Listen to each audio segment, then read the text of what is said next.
Assalamualaikum warahmatullahi wabarakatuh.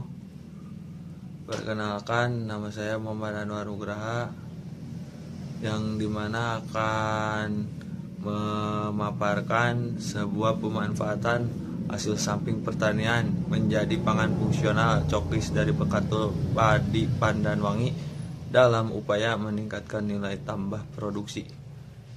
Nah, di sini saya akan memaparkannya dengan dua orang, yaitu yang satunya lagi Muhammad Riki Ilham, yang dimana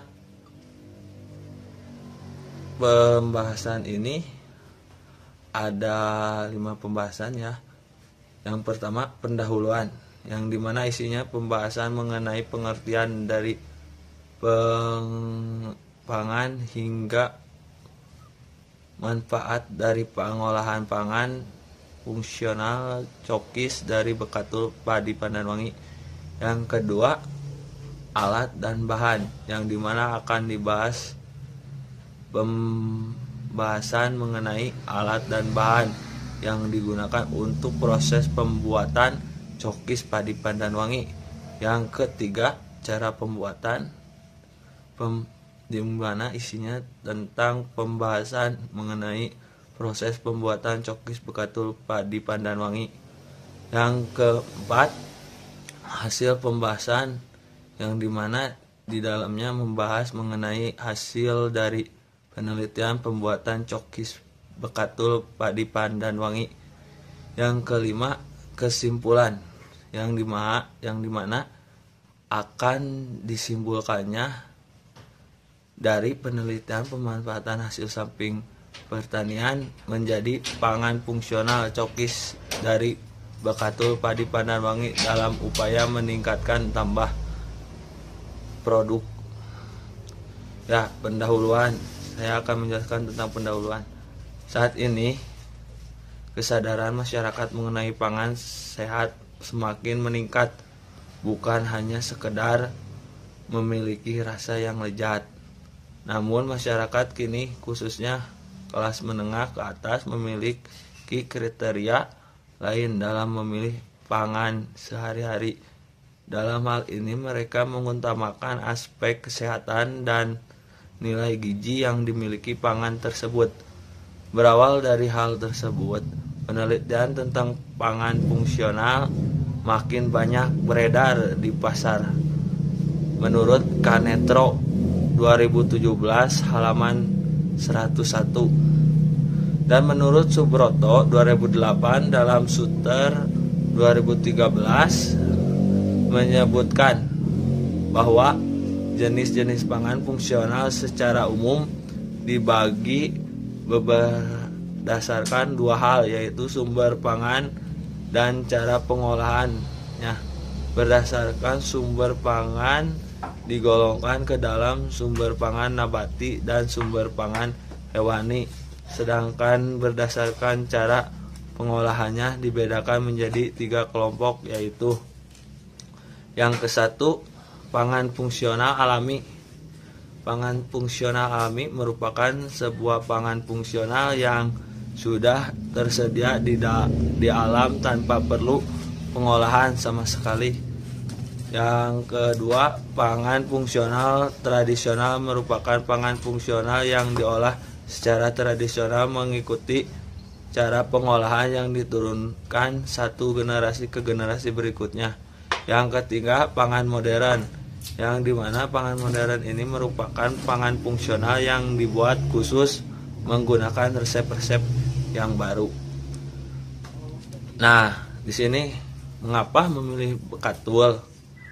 Karena menurut Astawan dan Febrinda 2010 menyebutkan bahwa di dalam bekatul dapat ditemukan serat pangan, asam lemak tidak jenuh, sterol, protein, dan juga mineral.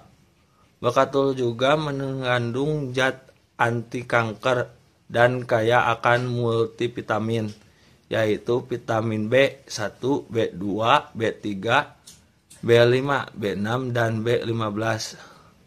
Salah satu kandungan yang tertinggi di dalam bekatul adalah vitamin B15, yang berfungsi untuk mengoptimalkan kerja organ tubuh manusia menurut Trihaditya et al. 2018 halaman 213.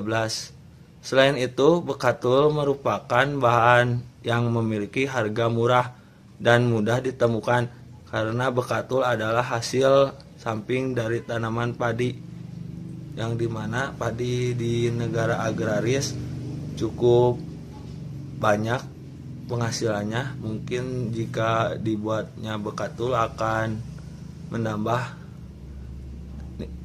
produksi ya, yang mungkin alat dan bahannya serta cara pembuatannya akan dibahas oleh Ricky Ilham.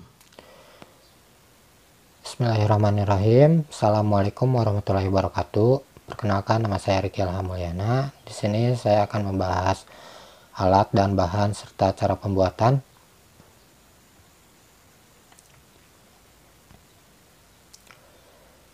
Yang pertama, kita persiapkan alat dan bahan terlebih dahulu.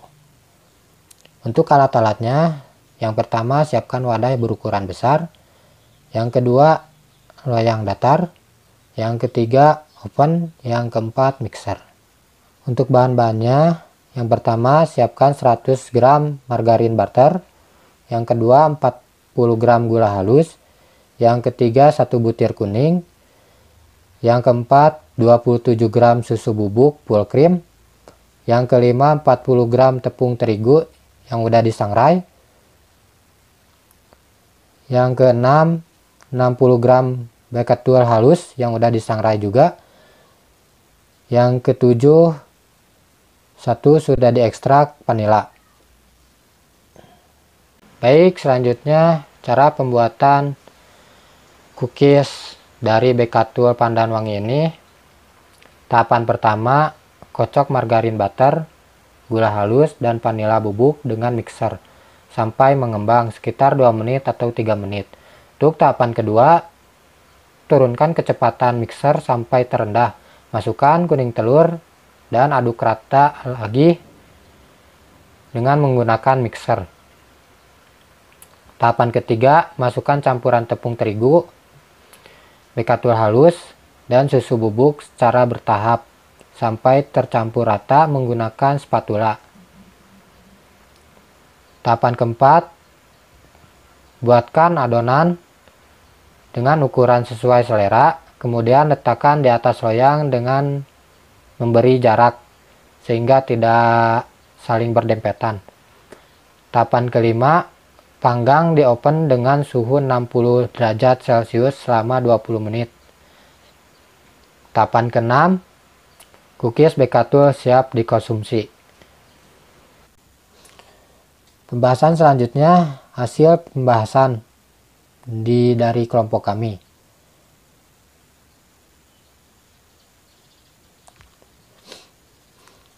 Hasil pembahasan kelompok kami, hasil ini didasari penelitian Trihaditya et al.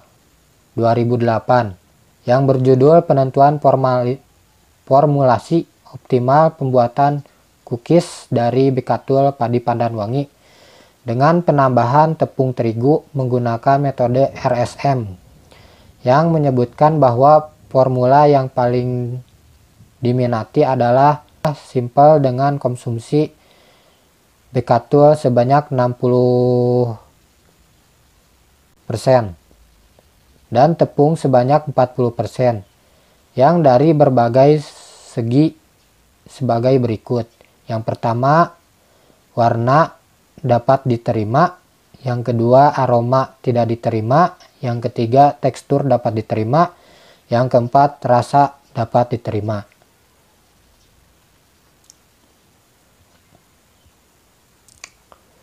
Masih di hasil pembahasan, warna cookies bekatul pandan wangi, tingkat kecerahan warna cookies tersebut dikarenakan proses pencampuran yang lebih banyak kandungan terigu. Meskipun demikian, sampel dengan bekatul 60% dan tepung terigu 40% mempunyai nilai optimal 2 sehingga masih dapat diterima. Aroma cookies Bekatul Pandan Wangi.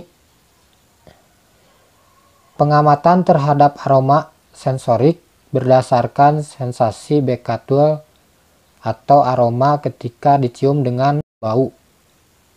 Hasil ini menjadi belum sempurna. Karena hal ini maka disarankan untuk menggunakan esensi atau senyawa lain untuk menyamarkan bau dari Bekatul. Tekstur cookies Bekatul Pandan Wangi. Kandungan serta kasar yang tinggi pada Bekatul serta mengalami proses pemanasan menjadi renyah. Karena sifat Bekatul yang sulit untuk diikat dengan komposisi bahan sehingga Bekatul yang telah melalui proses pemanasan membentuk pori-pori atau rongga-rongga kecil sehingga cookies tersebut menjadi renyah.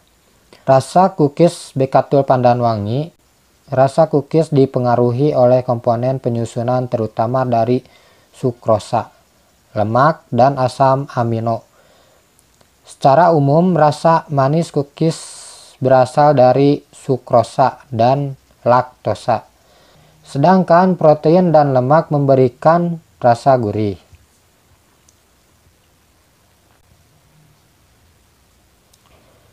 Untuk selanjutnya, kesimpulan dari kelompok kami tentang produk cookies dari Bekatul Pandan Wangi ini.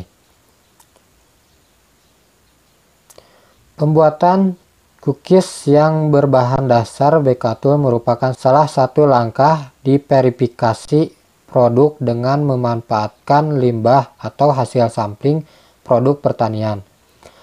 Hal ini bukan hanya semata-mata untuk mendapatkan keuntungan, namun memberikan nilai lebih terhadap produk Bekatul dalam upaya mencapai ketahanan pangan nasional sesuai dengan rekomendasi dari penelitian Trihaditya et al. 2008. Penambahan ekstra vanila atau lainnya sangat dianjurkan untuk pembuatan cookies Bekatul ini.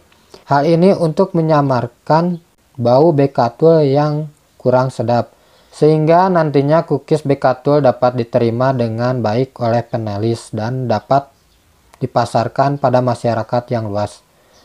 Dengan demikian dapat disimpulkan bahwa penambahan Bekatul jelas mempengaruhi sifat organoleptik cookies baik dari warna, tekstur, aroma, dan rasa yang dimilikinya. Untuk daftar pustaka, kelompok kami mengambil dari jurnal-jurnal atau penelitian-penelitian terdahulu. Bisa dibaca aja oleh masing-masing. Baik untuk pembahasan atau materi pemanfaatan hasil samping pertanian menjadi pangan fungsional cookies dari Bekatul Pandan Wangi ini dalam upaya meningkatkan nilai tambah produk. Sampai di sini aja. Assalamualaikum warahmatullahi wabarakatuh.